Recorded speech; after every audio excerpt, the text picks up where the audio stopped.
Votre invité à présent dans la grande interview en direct sur Boursorama, c'est Olivier Vignol, le directeur général d'ICAD. Bonjour. Bonjour David. Merci d'être là avec nous sur Boursorama. Bon, on a eu les résultats du premier trimestre, c'est bon. Et ça tranche avec ce qu'on vient de dire avant d'ailleurs. On se posait la question, ce n'est pas le sujet entre nous, savoir s'il y aura une récession ou pas en France, récession technique d'un trimestre ou deux, de baisse encore une fois de l'activité. Mais en tout cas, vous, premier trimestre, ça commence bien, bon premier trimestre. L'année 2022 commence sous de bons auspices. Elle commence de bons auspices. L'année 2021, c'était déjà bien terminé. Donc on a 3 métiers chez ICAD. Et alors avec des différences, mais les 3 métiers sont bien orientés. Donc on termine avec un santé, donc foncière de bureau. Foncière de bureau, foncière de santé et promotion plutôt résidentielle. Voilà, logement. Et logement. Et on termine avec un chiffre d'affaires à 413,9 millions d'euros. Premier trimestre. Au premier trimestre. En hausse de 6%. En hausse de 6,1%. Ouais. En hausse de plus 3,7% à périmètre constant. Donc dans un environnement qui, comme il a été dit dans l'interview d'avant, assez complexe, c'est vrai qu'on considère que ces jugements sont plutôt positifs, pour ne pas dire très positifs. Ouais, et ça peut durer, malgré la détérioration du climat économique, de l'environnement géopolitique, les taux d'intérêt, l'inflation. Vous êtes immunisé chez ICAD, non ? Disons que les équipes ont été habituées depuis plus de 2 ans à gérer des crises, donc on a un certain entraînement. Et je reconnais qu'on ne voyait pas tout à fait l'année 2022 quand on a fait nos budgets, nos prévisions, comme elles se déroulent actuellement, puisque cette crise géopolitique qu'on a décrite s'accélère et a des impacts notamment sur notre métier de construction, de bâtisseur. Et puis l'inflation est à un niveau plus élevé qu'on ne l'avait imaginé, les taux d'intérêt à un niveau plus élevé que ce qui était prévu. Tout ça donne une situation assez complexe, mais je reconnais que pour l'instant, d'ailleurs, on a confirmé notre prévision de guidance. Vous avez confirmé vos objectifs 2022, et je me dis incroyable que vous ne soyez pas un peu contrarié par ce freinage économique induit par les effets de la guerre en Ukraine. Il faudra parler effectivement sur la promotion immobilière, comment vous êtes impacté aussi sur les matériaux, sur les pénuries. Non, mais on n'a pas modifié parce qu'on avait été prudent. Les 2 années précédentes, en 2020 et 2021, nous ont appris que la prudence... je ne sais pas si c'est la mère de toutes les vertus, mais enfin, était nécessaire dans cet environnement complexe et que donc on avait pris des marges de manœuvre dans la manière dont on a fixé nos objectifs.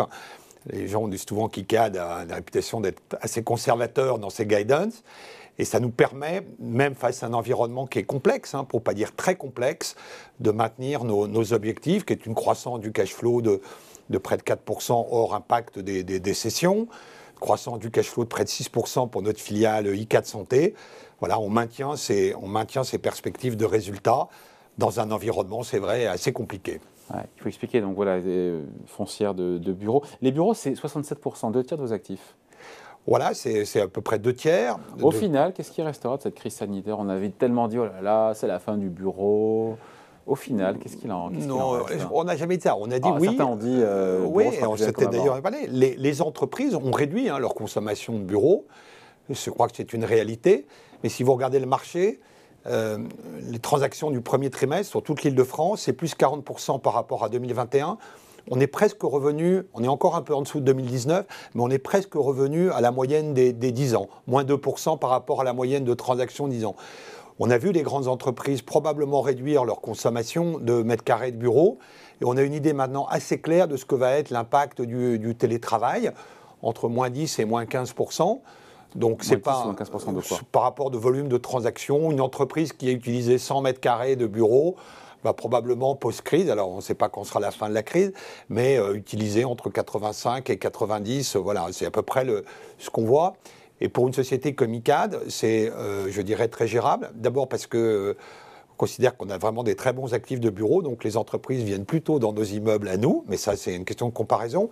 Et puis, comme on a plusieurs métiers, de nos immeubles de bureau, de nos terrains, de nos réserves foncières, si on ne fait pas du bureau, on peut faire de l'activité, des data centers, du résidentiel ou autre chose. Donc on a des relais de croissance qui sont autres que la simple construction de nos immeubles de bureau, si besoin était. Ça donne quoi la vacance immobilière chez ICAD quand on vous compare? Alors on a un peu plus de 10% de vacances dans notre portefeuille. C'est plus que la C'est moyenne. Un peu plus que... Oui. On a, je dirais, perdu 3 points depuis le début de la crise.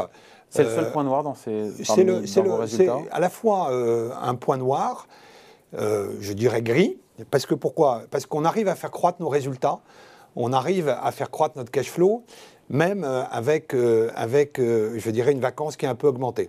Et on a de la vacance sur des très bons immeubles, qui sont des immeubles neufs. Comment vous l'expliquez voilà, et qui sont situés dans les meilleures localisations, des immeubles neufs à des loyers, je dirais, assez attractifs. Ça prend un peu plus de temps de les louer, c'est factuel, mais ça nous donne encore des relais de croissance supplémentaires, je dirais, pour l'année fin 2022 et début 2023.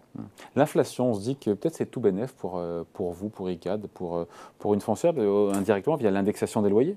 Plus d'inflation, les loyers sont indexés dessus, donc c'est bon pour les revenus locatifs, non? Alors tout bénef, il faut être objectif, oui, c'est un peu... Des guillemets. Ça peut. Non, disons qu'on a des impacts positifs qui viennent...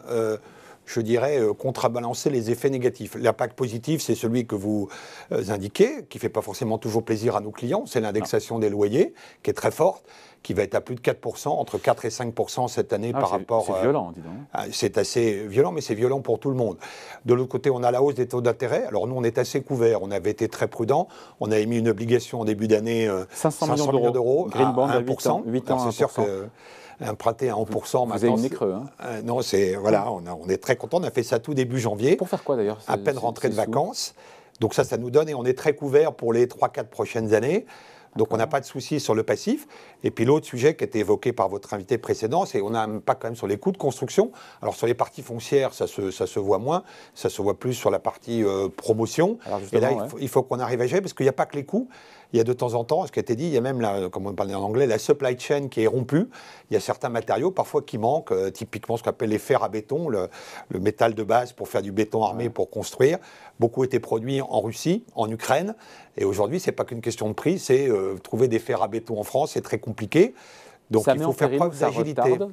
Ça retarde les chantiers ou ça ne fait qu'accroître leur coût?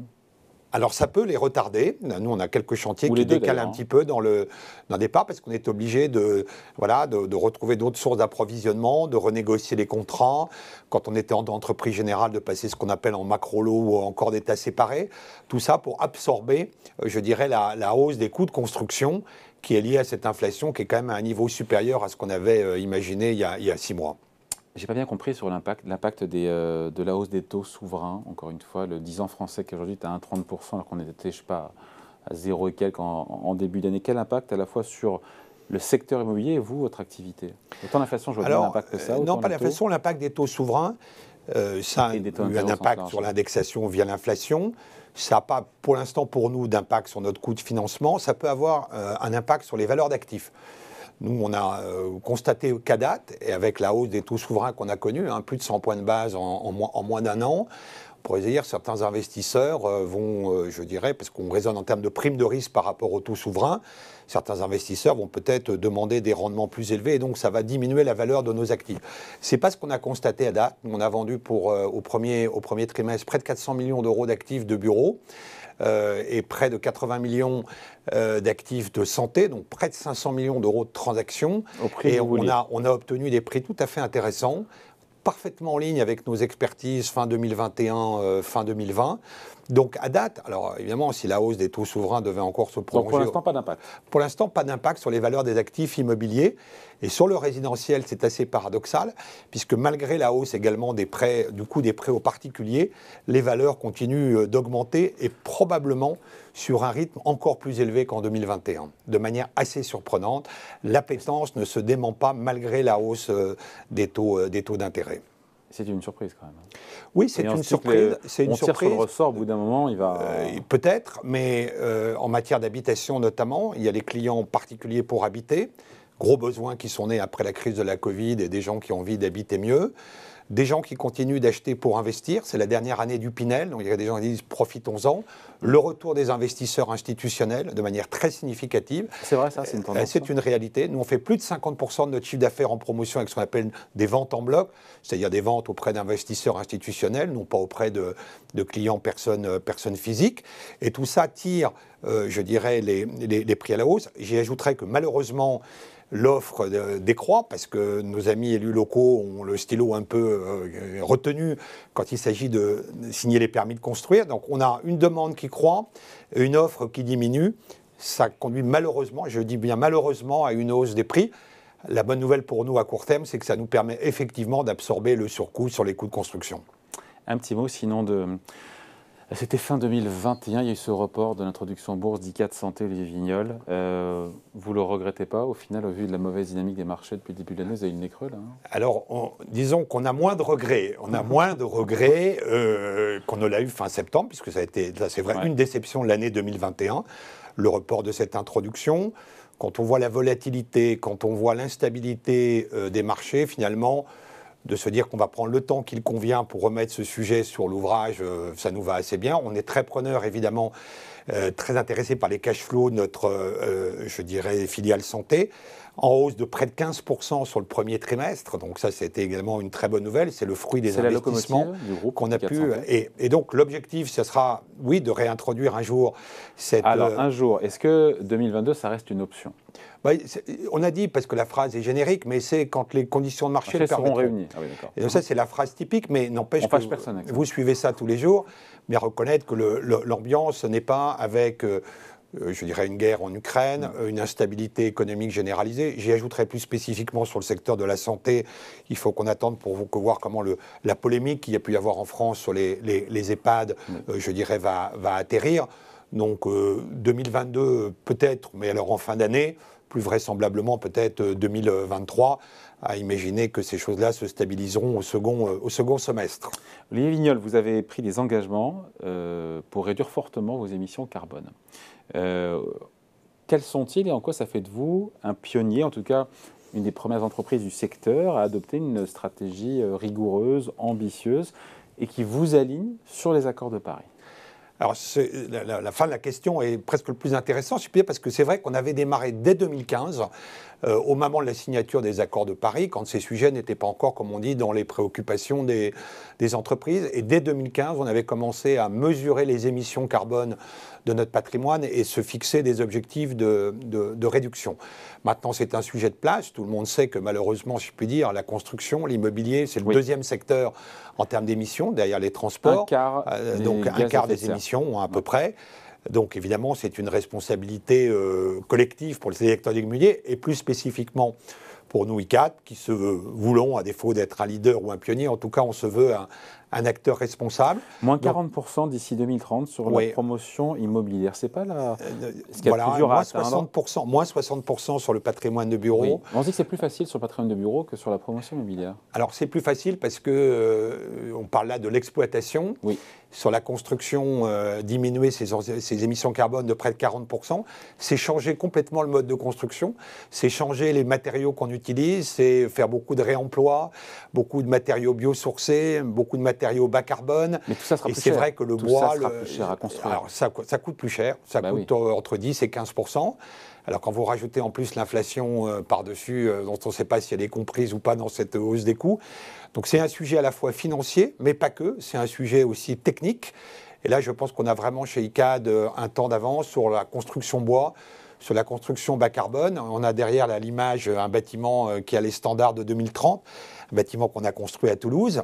Et on l'a construit, c'est intéressant, Wood Art, standard de 2030. Ça ne tient pas la route économiquement et ça marche parce que la région Occitanie nous verse une subvention pour faire un démonstrateur. Donc on a, je crois, chez ICAD... Qu'est-ce qu'il y a de spécial, ce bâtiment ? Pardon ? Qu'est-ce qu'il y a de spécial, ce bâtiment ? Il est d'abord construit avec une structure bois très significative. Il est construit entièrement en préfabriqué. Il est construit entièrement en matériaux, très largement en matériaux biosourcés. Il a une épaisseur d'isolant sur les façades, on le voit là, etc. Vous voyez, c'est du bois d'Occitanie en plus. Donc économie circulaire pour une très large partie. On a tout ce qu'on peut faire de mieux, et on est au niveau qui sera attendu des standards de la construction 2030. Mais si on n'avait pas eu cette subvention significative, c'était pas viable. Donc voilà, ça c'est ce qu'on fera d'ici 7-8 ans partout. La transition, ce qu'on appelle évidemment cette période de transition entre ce qu'on fait aujourd'hui et puis ce qu'il faudra faire demain pour être vertueux, c'est une période complexe sur le plan technique, mais ça les équipes d'ICAD savent faire, et puis complexe sur le plan financier. Tout ce qui peut aider, effectivement, à aider au financement de cette transition est évidemment très utile pour nous, parce que c'est incontestable que ça coûte plus cher de construire vertueux que de construire en mode traditionnel. Ouais, et au final, il faudra investir pour ICAD. C'est 150 millions d'euros à investir sur les prochaines années. Dans le patrimoine, sur un patrimoine, c'est intéressant, on va arrondir les chiffres, un patrimoine de l'ordre de 15 milliards d'euros, la transition énergétique, et on parle bien d'investissement et non pas de dépenses. 150 millions pour les 4 prochaines années, ce n'est pas toute la transition, il y aura encore, je dirais, entre 2026 et 2030 à financer, mais ça veut dire que ça va coûter à peu près 1% de la valeur du patrimoine pour l'amener au meilleur standard. Et encore une fois, il n'y a pas que l'argent. L'argent, c'est essentiel, c'est important, mais après, il y a aussi, par exemple, notre patrimoine santé, on doit faire les travaux en site occupé avec des cliniques ou des EHPAD qui ne peuvent pas s'arrêter de fonctionner, ne serait-ce qu'une heure. Donc c'est une grande complexité technique et je reconnais que ça fait partie des atouts ou des avantages compétitifs d'ICAD de savoir maîtriser cet environnement, je dirais, de transition énergétique. Olivier Vignol, verdir votre parc immobilier, c'est aussi une façon d'attirer les entreprises locataires qui elles-mêmes ont des engagements climatiques. C'est malin ça. C'est vrai, mais je dirais, c'est ça un peu la novation pour nous. Je dirais qu'entre 2015 et 2019, on portait ce sujet en expliquant à nos locataires, mais ils ne relevaient pas complètement le défi. La très bonne nouvelle pour nous, c'est que je crois que c'est maintenant un enjeu pour tout le monde, et pour nos locataires également, dans les bureaux, dans la santé. Ça l'est encore un peu moins pour nos clients acquéreurs, personnes physiques en résidentiel, pas encore complètement, je dirais, motivés par le sujet. Mais là où on a très confiance sur notre capacité à atteindre nos résultats, c'est que c'est vraiment un partenariat avec nos clients locataires pour relever ce défi majeur de la transition environnementale. Vignol, des bons résultats, mais quand on regarde le cours de bourse sur 1 an comme sur 10 ans, ICAD fait quasiment du surplace. Et en même temps, quand on regarde le rendement sur l'action, c'est 7% de rendement. On se dit, c'est peut-être la... Pardon, je suis volontairement, c'est un petit peu corrosif, mais c'est la seule et bonne raison d'acheter le titre ICAD aujourd'hui, parce qu'on sait qu'on a du 7% de rendement, et que c'est ça qu'il faut jouer plus que l'espoir d'une plus-value. Non, justement, délibérément, alors, je dirais malheureusement pour nos actionnaires actuels, et qui nous font la confiance de nous accompagner sur longue période, notamment les 2 premiers d'entre eux qui contrôlent près de 60% du capital et qui connaissent le potentiel de la société, et Crédit Agricole Assurance, qui connaissent le potentiel de la société et qui conservent leur position dans le capital. À court terme, il y a effectivement un intérêt qui est le rendement en dividende, mais je dirais malheureusement cette décote significative selon les jours et les semaines entre 35 et 40% sur notre valeur d'actifs net. Comment vous l'expliquez, comment la résorber? Alors, on l'explique assez mal. Elle est assez comparable d'ailleurs avec la plupart des foncières, je ne citerai pas nos grands collègues, mais malheureusement les foncières de bureaux ou les foncières diversifiées comme nous sont à peu près tous avec des décotes. Alors, on va donner une fourchette large entre 30 et 40%. C'est un phénomène qu'on a du mal à expliquer. On passe beaucoup de temps en roadshow pour porter, pour l'instant malheureusement avec un impact ou un effet limité. Mais je dirais que, paradoxalement, pour ceux qui ne seraient pas actionnaires d'ICAD, la deuxième bonne raison d'y rentrer maintenant sur le titre, c'est cette décote qui laisse, je crois, objectivement laisse penser des perspectives de plus-value intéressantes. Je rappellerai qu'aujourd'hui, on cote autour de 60 euros selon les jours. Mais juste avant la crise, donc début 2020, avant que la crise ne nous impacte d'un point de vue de marché très fortement, on cotait 105, 106 euros. Et il n'y a pas de raison qu'une fois ces crises derrière nous, nous ne retrouvions pas le même genre de cours de bourse. S'il y a plus de plus-value, il y aura moins de rendement, c'est mécanique. On ne peut pas tout avoir. Merci de passer nous voir. Olivier Vignol, donc directeur général d'ICAD, invité de la grande interview en direct sur Boursorama. Merci. Merci à vous.